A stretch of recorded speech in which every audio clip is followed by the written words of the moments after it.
एक समय कैलाश पर्वत पर साधनों में लीन महादेव के पास एक युवा साधक पहुंचा।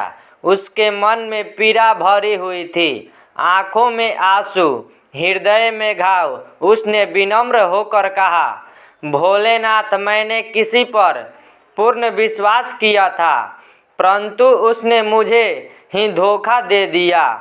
मेरा मन प्रतिशोध से भरा है, कृपया बताइए मैं क्या करूं। महादेव ने अपनी शांत करुणामयी आंखों से साधक को देखा और मुस्कुरा कर बोले, वही बताने आया हूँ, पर पहले यह पर्वत के नीचे बहती सरस्वती का धारा तक मेरे साथ चलो।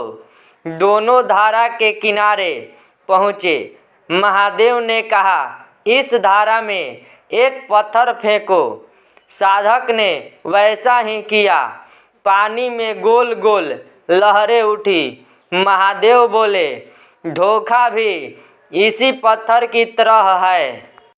जब कोई देता है तो मन में चोट तो होती है, लहरें उठती है, भावनाएं डगमगाती है, किंतु ध्यान दो, कुछ समय बाद धारा फिर शांत हो गई। साधक ने पूछा, लेकिन प्रभु इस पीड़ा का क्या? महादेव धीरे से बोले, शिव बनने का अर्थ यही है, विष को धारण करना और फिर उसे नृत्य में, शक्ति में, परिवर्तन में बदल देना। जिसने तुम्हें धोखा दिया उसे दंड देना आवश्यक नहीं, लेकिन उसे सीख देना आवश्यक है, ताकि वह फिर किसी को आहत न करे। साधक ने जिज्ञासु होकर पूछा, कैसी सीख प्रभु? महादेव बोले, 3 प्रकार की सीख होती है। एक, मौन की सीख। जब तुम बिना प्रतिशोध के आगे बढ़ जाते हो, तुम उसे समझा देते हो कि तुम्हारा मूल्य उसकी छल कपट से कम नहीं, ऊपर है। नंबर 2, दूर की सीख। अपने जीवन से ऐसे लोगों को बाहर कर देना ही सबसे बड़ी शिक्षा है। उन्हें दिख जाता है कि उन्होंने क्या खोया। नंबर 3, दया की सीख। कभी कभी जो धोखा देते हैं वे स्वयं भीतर से टूटी आत्माएं होती है। उन्हें दया दिखाने से वे अपनी गलती गहराई से समझते हैं। फिर महादेव ने एक और उदाहरण दिया। उन्होंने पास में खड़े एक सूखे वृक्ष को दिखाकर कहा, यह वृक्ष कभी हरा भरा था, पर कठोर हवाओं ने उसकी पत्तियां छीन ली। क्या वृक्ष ने हवाओं से बदला लिया?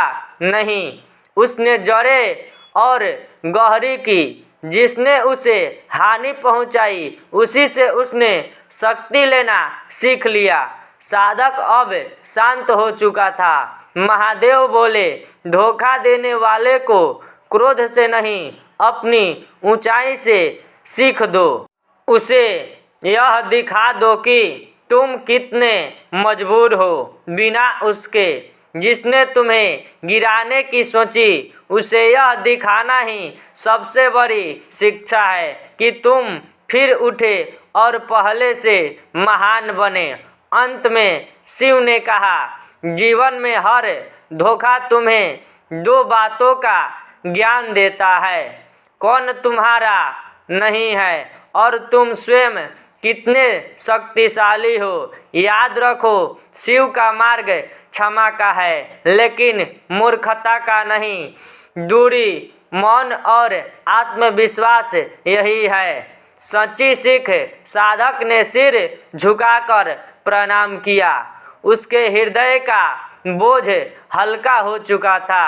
महादेव की यह शिक्षा उसके जीवन का पथ प्रदर्शक बन गई। दंड नहीं, सीख दो और फिर आगे बढ़ जाओ। ये थी आज की वीडियो। पसंद आए तो चैनल को सब्सक्राइब करें। धन्यवाद।